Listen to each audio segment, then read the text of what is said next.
This is my cheat sheet for Thursday, March 8th. How about taking all those movies and moving them to the cloud?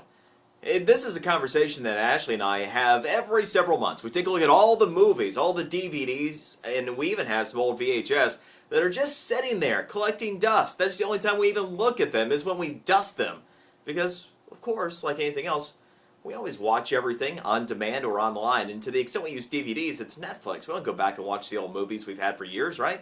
You probably don't either. So here's a good idea, moving it all to the cloud. We've actually been doing this ourselves in our home with our CDs, converting all of our CDs to the cloud, and we're donating the CDs themselves to soldiers overseas. So we can do the same thing with movies here.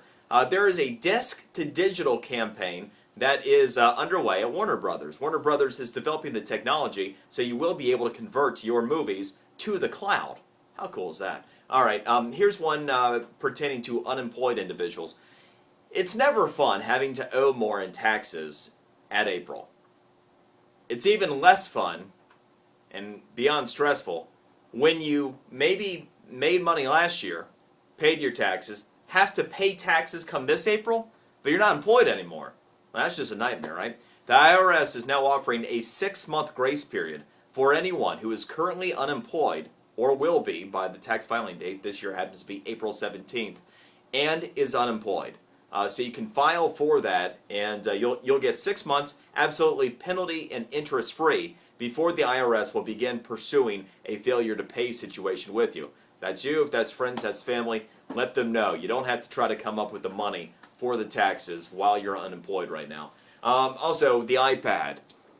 Let's just call it the new iPad. All right, so everything else I told you about it absolutely is the case. The one thing that was not, it's not the iPad HD even. It is the iPad HD, but it's otherwise just the new iPad. Just be careful, because if you go into a store, like once it hits the shelves and you say, I want the iPad, you could be getting anything from the first generation one to the new HD one. So you might watch that. By the way, here's the other angle on this thing right now. Beyond the fact that its video is just unbelievably and ungodly good. And by the way, all you have to do is click on the video I have on my physical cheat sheet today. You can see all the bells and whistles firsthand in video form on my physical cheat sheet. But they dropped the price of the iPad to $100 lower yesterday. Remember I was saying a couple weeks ago, I thought that if you waited, you would get another discount still on the second generation iPad. That discount went from $50 to $100 yesterday. So if you want the iPad 2, that's $100 cheaper. The pre-orders are underway right now for the new iPad. And the big standout about the new iPad is the 4G LTE network capability and the best video there is, probably period, including many high-end computers as well. That's a cheat sheet for today. Enjoy yours. We'll see you tomorrow.